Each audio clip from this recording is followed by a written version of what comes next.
बिस्मिल्लाहिर्रहमानिर्रहीम। Dear students, अस्सलाम वालेकुम। आज हम PSY 611 ethical issues in psychology का शॉर्ट लेसन नंबर 35 को स्टार्ट करेंगे।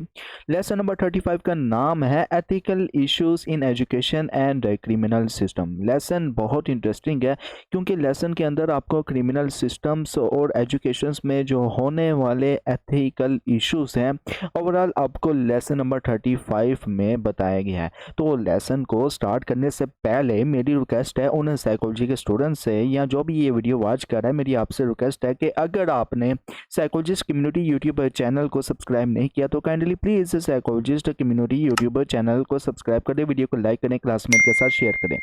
और अगर आप मॉडर्न और इस्लामिक साइकोलॉजी को जानना चाहते हैं तो inner Psychoflix YouTube channel powered by psychologist community, इसी वीडियो के डिस्क्रिप्शन में आपको इनर साइकोफ्लिक्स यूट्यूब चैनल का लिंक भी मिल जाएगा।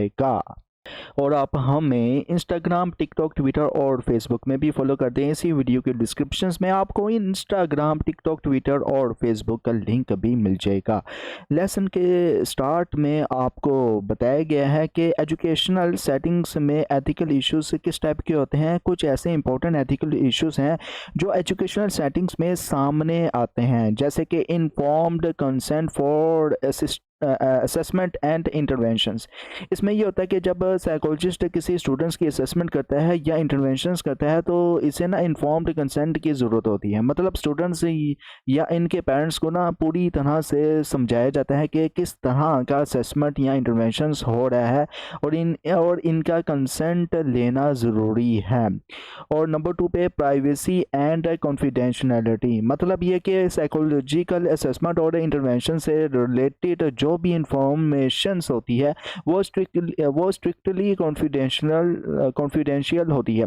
साइकोलॉजिस्ट को ना अपने क्लाइंट्स की प्राइवेसी का ख्याल रखना पड़ता है। और नंबर 3 पे कंपिटेंस, मतलब ये कि साइकोलॉजिस्ट को अपनी स्किल्स और नॉलेज का पूरी तरह से एहसास होना चाहिए और इन्हें अपने एरिया ऑफ एक्सपर्टाइज में काम करना चाहिए। नंबर 4 पे प्रोफेशनल एंड एकेडमिक होनेसिटी, इसमें ये होता है कि प्रोफेशनल्स और एकेडमिक होनेस्टी भी एक इम्पॉर्टेंट एथिकल इश्यूज है।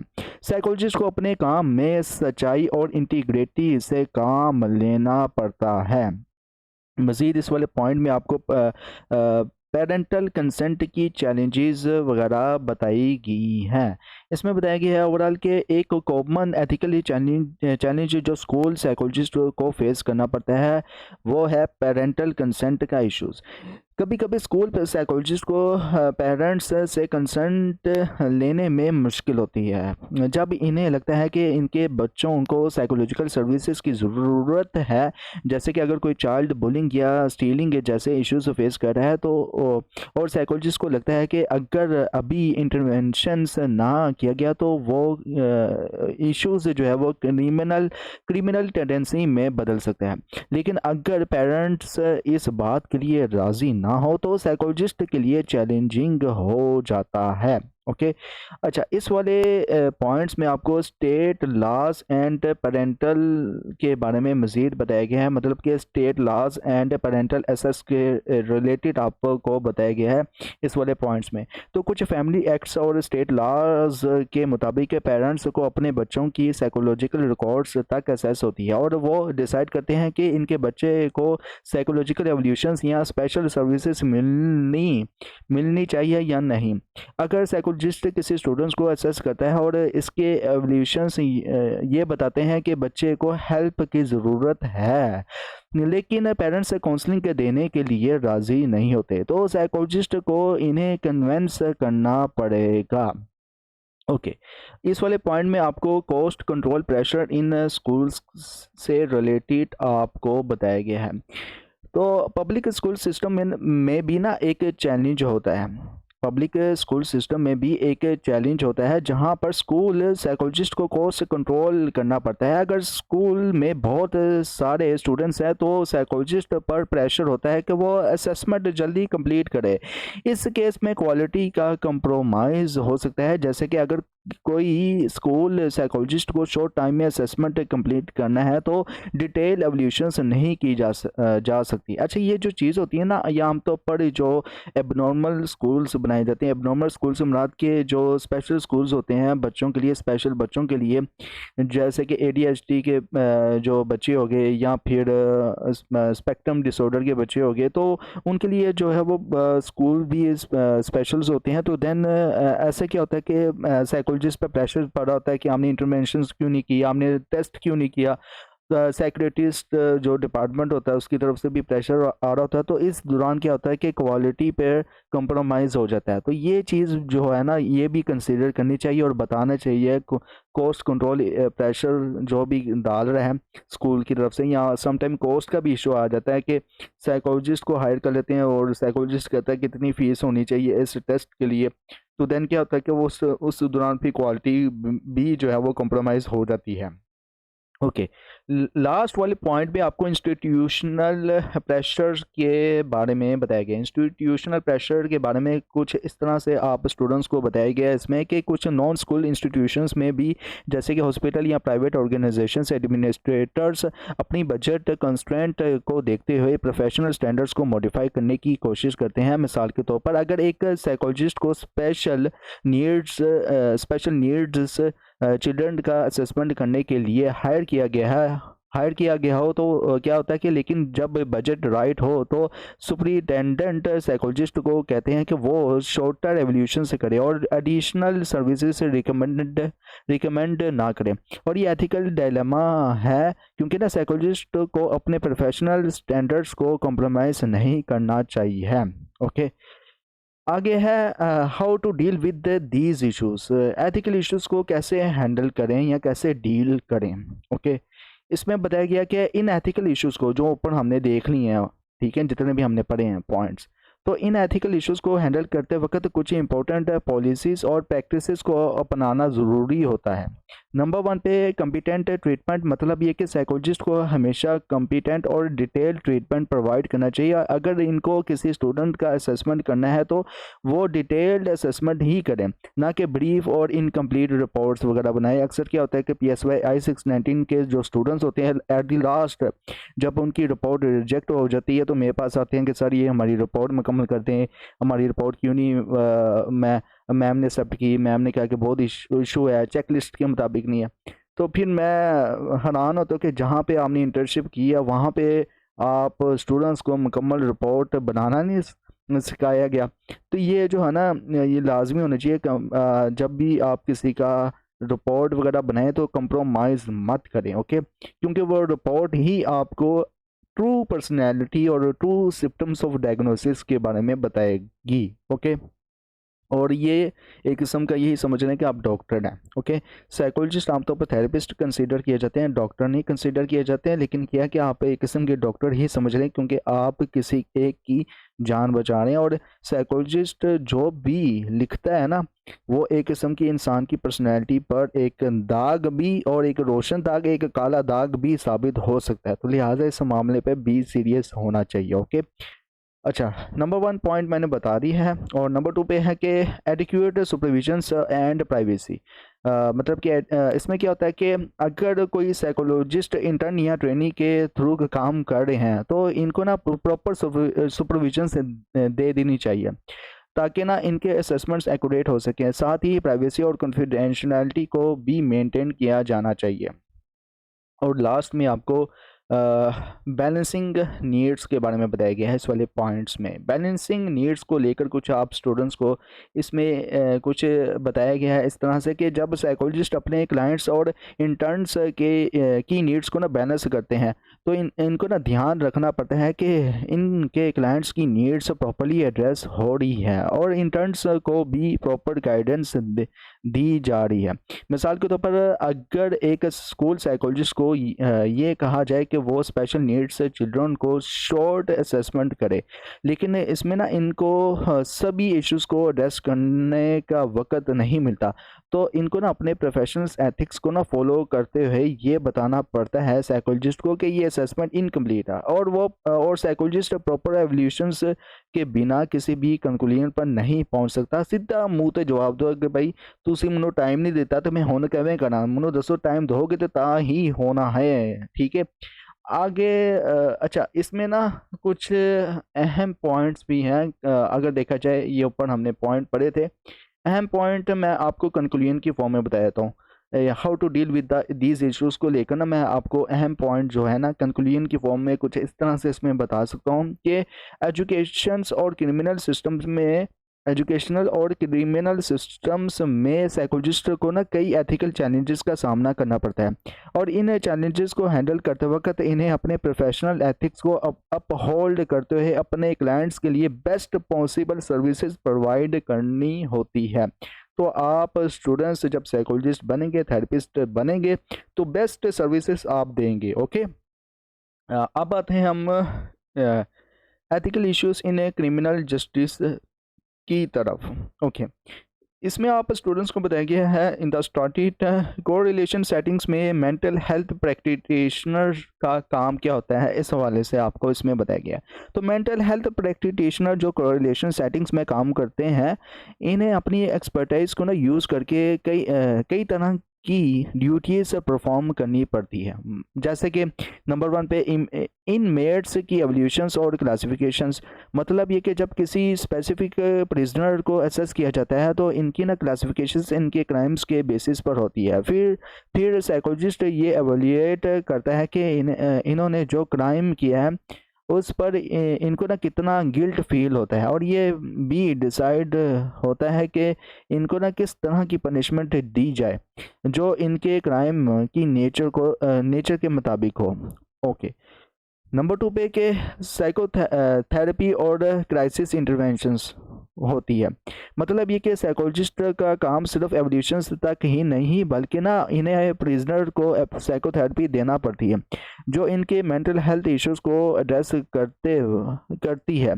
अगर कोई प्रिजनर क्राइसिस में है तो इनको ना इमीडिएट इंटरवेंशंस भी प्रोवाइड करना पड़ती है। ओके, नंबर 3 पे पर्सनल सिलेक्शन प्रोसेस में शामिल होना, मतलब ये कि जेल में ना काम करने वाले स्टाफ का सिलेक्शंस भी ना साइकोलॉजिस्ट के रोल में शामिल होता है। साइकोलॉजिस्ट को ये देखना पड़ता है कि जो न्यू स्टाफ आ रहा है वो किस तरह के मेंटल हेल्थ सपोर्ट प्रोवाइड कर सकते हैं। और नंबर 4 पे एम्प्लॉयज़ असिस्टेंट सर्विस है। एम्प्लॉय असिस्टेंट सर्विस में ये होता है कि साइकोलॉजिस्ट को स्टाफ की मेंटल हेल्थ को सपोर्ट करना भी पड़ता है और इनको काउंसलिंग सर्विसेज देनी भी पड़ती है। और नंबर 5 पे इंस्टीट्यूशनल डिसीजन और पॉलिसीज़ में कंसल्टेंट का रोल। तो साइकोलॉजिस्ट को ना इंस्टीट्यूशनल डिसीजन, पॉलिसीज़ और कोरिलेशन क्लाइमेट के रिलेटेड एडवाइस देना पड़ती है। ओके, और मज़ीद आपको बताया गया है एथिकल डायनामास का जो है वो सामना भी होता है। मतलब ये कि एक अहम एथिकल इश्यूज़ ये है कि मेंटल हेल्थ प्रोफेशनल्स अपने एथिकल स्टैंडर्ड और प्रोफेशनल रोल को किस हद तक कंप्रोमाइज़ करते हैं जब वो कोरिलेशन सेटिंग्स में काम करते हैं। एक मिसाल के तौर पर ये केस देखने आपको दिया गया है, इसमें कुछ इस तरह से है कि इस केस में ये for example consider the following case में आप स्टूडेंट्स को बताया गया है कि एक साइकोलॉजिस्ट जो प्रिजन्स में कोरिलेशन काउंसलर के तौर पर काम कर रहा है, इसको ना एक न्यू इनमेट बताता है कि सून एक एस्केप अटेम्प्ट हो सकती है जिसमें ना होस्टेज लिए जाएंगे। इनमेट कहता है मुझे मत बताना, अगर ये लोग समझ गए कि मैंने स्नीचिंग की है तो वो मुझे मार डालेंगे। आप साइकोलॉजिस्ट के पास एक एथिकल डायलेमा है और इसके पास और आपके पास ये भी ड्यूटी है कि वो किसको वार्न करे। अगर इसका क्लाइंट, मतलब कि साइकोलॉजिस्ट का क्लाइंट किसी डेंजर सिचुएशंस में है, लेकिन दूसरी तरफ इसकी रिस्पॉन्सिबिलिटी ये भी है कि वो ना अपने क्लाइंट के राइट्स और वेलफेयर को प्रोटेक्ट करे। ठीक है, तो ये साइकोलॉजिस्ट की रिस्पॉन्सिबिलिटी भी है। इस सिचुएशंस को हैंडल कैसे करें? सपोज़ अगर इस तरह की सिचुएशंस होती है तो ऐसे सिचुएशंस को हैंडल करते वक्त मेंटल हेल्थ प्रैक्टिशनर को कुछ इम्पोर्टेंट चीज़ों का ख्याल रखना पड़ता है। नंबर 1 पे प्रोफेशनल और लीगल ऑब्लिगेशंस को क्लियर करना। मतलब ये कि साइकोलॉजिस्ट को अपने प्रोफेशनल और लीगल ऑब्लिगेशंस को प्रेजेंट अथॉरिटीज़ के साथ क्लियरली डिफाइन करना पड़ता है। इससे ये पता चल सकता है कि किस सिचुएशंस में इनको वार्निंग देनी चाहिए। नंबर 2 पे रोल और रिलेशनशिप की लिमिट्स को समझना। साइकोलॉजिस्ट को अपनी ना रोल और रिलेशनशिप की लिमिट्स को ना समझना ज़रूरी है और इन्हें अपनी प्रोफेशनल इंटीग्रिटी को किसी भी एक्सटर्नल प्रेशर से कॉम्प्रोमाइज़ नहीं करना चाहिए। नंबर 3 पे प्रोफेशनल इंटीग्रिटी को कॉम्प्रोमाइज्ड नहीं करना। मतलब ये कि साइकोलॉजिस्ट को अपनी प्रोफेशनल इंटीग्रिटी को किसी भी वर्क साइट के प्रेशर के सामने सरेंडर नहीं करना चाहिए। ओके, तो ethical issues in community agencies में आपको कम्युनिटी एजेंसीज के रोल के बारे में बताया गया है। तो कम्युनिटी एजेंसीज जो government funded mental health centres, non profit clinics या म्यूनसिपल हॉस्पिटल की फॉर्म में होती हैं। ये ना critical mental health services provide करती है, लेकिन ये ना ये एजेंसीज पॉलिटिकली रिएक्टिव भी होती है। मतलब इनको ना अपनी पॉलिसी और सर्विसेज को इनकी इनकी ना फंडिंग और गवर्नमेंट रेगुलेशंस के मुताबिक एडजस्ट करना पड़ता है इनको। ओके, अच्छा, इसमें ना कन्फ्लिक्टिंग के डिमांड्स के बारे में भी बताया गया है। तो अगर ऐसी एजेंसीज में ना कई बार कन्फ्लिक्टिंग डिमांड्स होती हैं। मेंटल हेल्थ प्रोफेशनल्स को कई टाइप्स की डिमांड्स को ना एड्रेस करना पड़ता है और जब ये डिमांड्स कन्फ्लिक्टिंग हो जाती है तो ये ना एथिकल इश्यूज को पैदा कर देती है। मिसाल के तौर पर अगर एक कम्युनिटी मेंटल हेल्थ सेंटर्स को अपनी फंडिंग को मेंटेन करना है तो इसको ना कई different services with in limited time frame provide करनी पड़ती है। एक मिसाल भी दी गई आपको, तो मिसाल के तौर पर मान लीजिए कि एक कम्युनिटी सेंटर को drug addiction treatment, speech therapy, general mental health concern, crisis intervention और चाइल्ड प्रोटेक्शन सब एड्रेस करने पड़ते हैं और ये सारे इश्यूज अलग अलग मेंटल हेल्थ स्किल्स और एक्सपर्टीज को डिमांड करती है। अगर साइकोलॉजिस्ट एक स्पेसिफिक एरिया में कम्पिटेंट हो तो इसको ना दूसरे एरियाज में काम करना मुश्किल हो सकता है और ये प्रेशर मेंटल हेल्थ प्रोफेशनल्स पर अपनी वैल्यूज़ को कॉम्प्रोमाइज़ करने का भी हो सकता है। तो लिहाजा एज ए साइकोलॉजिस्ट जितने भी साइकोलॉजिस्ट हैं वो किसी न किसी भी स्पेसिफिक फील्ड में जो है स्किल्स हासिल की होती हैं या कंपिटेंस होते हैं। तो स्पेशलाइजेशंस जो है वो होनी चाहिए स्पेसिफिक फील्ड में और एक साइकोलॉजिस्ट तमाम फील्ड का एक्सपर्ट नहीं होता। ओके, तो मैं एज अ इस्लामिक साइकोलॉजिस्ट हूँ, प्लस मैंने जो है वो क्लिनिकल साइकोलॉजी भी की हुई है। तो इस्लामिक जो साइकोलॉजी जो मैंने डिप्लोमा जो किया है वो इल्मुल फ़लाह इस्लामिक जो अदारा है वहाँ से जो है मैंने इस्लामिक साइकोलॉजी की 3 साल जो डिग्री मतलब डिप्लोमा है जो वो मैंने किया है। ओके, तो ये स्पेसिफिकेशंस मेरा इंटरेस्ट इस्लाम के इस्लाम जो के मुताबिक जो है ना अपनी ज़िंदगी गुजारना है और इस्लाम पे ही मौत वाक़ई हो, इसके लिए तो लिहाजा मैंने इसलिए ना इस्लामिक साइकोलॉजिस्ट को चूज़ करना बेहतर समझा अपने लिए। अच्छा ना, कॉस्ट इफ़ेक्टिव ट्रीटमेंट का प्रेशर्स भी इसमें बताया गया है। तो कॉस्ट इफ़ेक्टिव ट्रीटमेंट का प्रेशर में अगर देखा जाए तो ऐसी सेटिंग्स में ना कॉस्ट इफ़ेक्टिव ट्रीटमेंट का प्रेशर भी होता है। होम बेस्ड सर्विसेज को प्रमोट करने की वजह से जो लॉन्ग टर्म साइकोथेरेपी है ना, इसकी क्वालिटी और ड्यूरेशन से कंप्रोमाइज़ हो सकती है और ये एक अहम एथिकल इश्यूज़ है क्योंकि ना अगर साइकोलॉजिस्ट को लिमिटेड रिसोर्सेज मिलते हैं तो इनको ना अपनी क्लाइंट्स के लिए बेस्ट ट्रीटमेंट देना बहुत मुश्किल हो जाता है।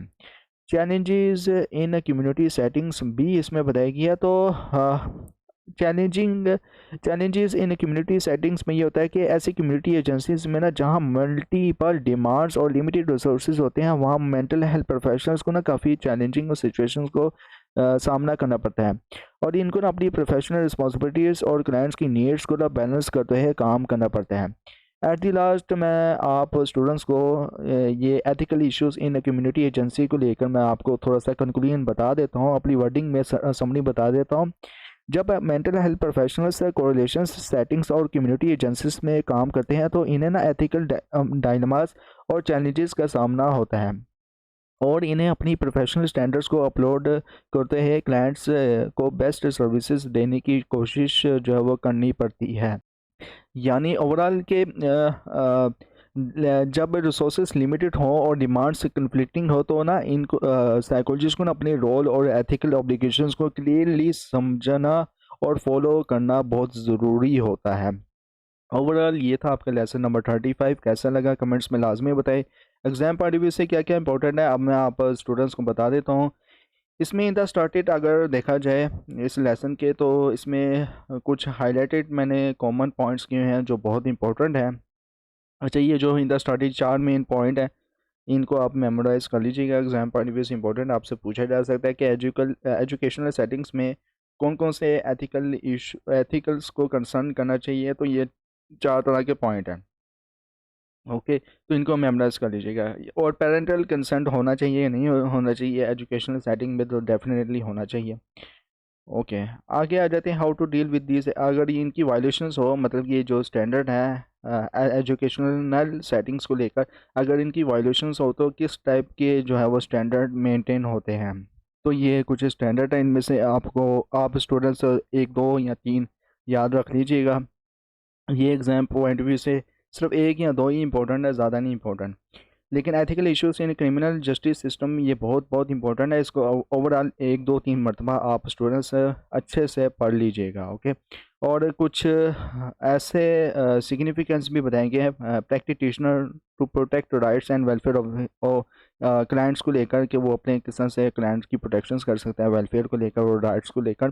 तो ये जो पॉइंट्स हैं इनको अच्छे से मेमोराइज कर लीजिएगा, ठीक है। अच्छा, एक कम्युनिटी एजेंसीज में या कम्युनिटी जितनी भी एजेंसीज होती हैं वो किस तरह से जो है वो काम या बर्डन डाल रही है साइकोलॉजिस्ट पर, तो ये जो है वो एग्जाम पॉइंट ऑफ व्यू से बहुत इंपॉर्टेंट हो सकता है। इसको भी आप 2 3 मरतबा मेमोराइज कर लीजिएगा। इसमें सबसे ज़्यादा जो इम्पोर्टेंट है वो है ऑब्टेन कंटिन्यू फंडिंग को लेकर। ओके, और कम्युनिटी मेंटल हेल्थ रेगुलेशंस किस टाइप की ज़रूरत होती है इसमें, तो ये एग्ज़ाम पॉइंट ऑफ व्यू से इंपॉर्टेंट है। कम्युनिटी सेटिंग से क्या मनाता है, ये एग्जाम पॉइंट ऑफ व्यू से बहुत इंपॉर्टेंट है। ओवरऑल ये था आपका लेसन नंबर 35। इंशाल्लाह मिलते हैं नेक्स्ट लेसन में। Till then thank you so much. अल्लाह हाफिज़।